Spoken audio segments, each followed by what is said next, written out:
নমস্কার শ্রোতা বন্ধুগণ, গল্প শুনোতে আপনাদের সুস্বাগতম। আপনারা কেমন আছেন? খুব ভালো নিশ্চয়। বন্ধুগণ, আপনাদের জন্য আজকে একটি খুবই মজার কাহিনী এনেছি গোপাল ভাঁড়ের। কাহিনীটির নাম অনামুখ কে। তাহলে শুরু করা যাক। মহারাজ কৃষ্ণচন্দ্র অনামুখদের একদম পছন্দ করতেন না। একদিন রাতে গোপালের পক্ষে বাড়ি যাওয়া সম্ভব হয়নি, কারণ গানের জলসা শুনতে শুনতে অনেক রাত হয়ে গেছিল। তাই সেদিন বাধ্য হয়ে তাকে রাজবাড়ির অতিথিশালায় থাকতে হয়েছিল। পরদিন ভোরে মহারাজ ঘুম থেকে উঠে অতিথিশালার বারান্দায় গোপালকেই প্রথম দেখলেন। গোপালও মহারাজকে দেখে তাকে নমস্কার করল। কিন্তু সেদিন নাপিতের কাছে নখ কাটতে যেতেই রাজার কড়ি আঙুলটের খানিকটা মাংস কেটে গেল। এ তো খুব অন্যায়ের ব্যাপার। নাপিত বলল, হুজুর, এত বছর ধরে আপনার নখ দাড়ি চুল কাটছি, কই একদিনও তো একটু আঁচড় লাগেনি।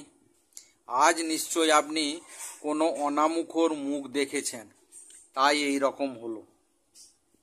রাজা মনে করে দেখলেন, আরে তিনি তো আজ সকালবেলা গোপাল ভাঁড়ের মুখ দেখেছিল।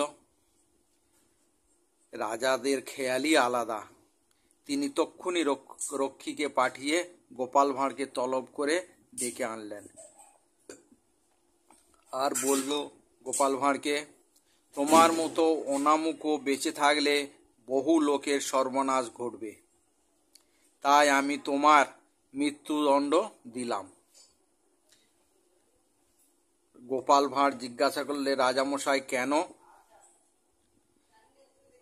রাজামশাই বললেন, আজ ভোরে উঠে আমি তোমার মুখ দেখেছিলাম বলেই আমার কোড়ে আঙুলটি কেটে গেছে।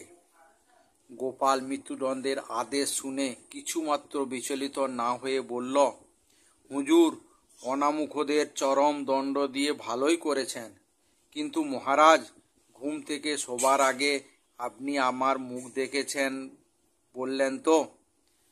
আপনার কোড়ে আঙুলের সামান্য মাংস কেটেছে, কিন্তু আমি আজ ঘুম থেকে উঠে শোবার আগে আপনার মুখ দেখেছি, আর আজ আমার মৃত্যুদণ্ড হয়েছে। তাহলে আপনি এবার বিচার করে বলুন, আমাদের দুজনের মধ্যে কে বেশি অনামুখ? এ কথা শুনে রাজা তো একটু লজ্জায় পড়ে গেলেন, আর সঙ্গে সঙ্গে মহারাজ কৃষ্ণচন্দ্র গোপাল ভাঁড়ের মৃত্যুদণ্ড মুকুব করে দিয়ে বললেন, আমি মোটেই অনামুখ নয় গোপাল, দেখলে তো তোমার মৃত্যুদণ্ড মুকুব করে দিলুম। তাহলে বন্ধুগণ, দেখলেন গোপাল ভাঁড়ের বুদ্ধি, গোপাল ভাঁড়ের চালাকি। আর এই কাহিনীটি কেমন লাগলো আপনারা কমেন্টস বক্সে কমেন্টস করে জানাবেন। ভালো লাগলে লাইক করবেন, শেয়ার করবেন। আপনাদের কমেন্টস আমাদের শ্রোতা বন্ধুদের উৎসাহ বাড়াবে। আর যদি আজ পর্যন্ত আপনারা আমাদের গল্প শুনোর সদস্য না হয়ে থাকেন, তাহলে আজই সাবস্ক্রাইব করে বেল আইকনটি ক্লিক করুন। তাতে করে প্রত্যেকটি গল্প শুনোর নোটিফিকেশান সবার আগে আপনাদের কাছে পৌঁছে যাবে। আজকের কাহিনী তাহলে এখানেই শেষ করছি। আপনারা ভালো থাকুন, ঈশ্বর আপনাদের ভালো রাখুক। জয় হিন্দ, জয় ভারত।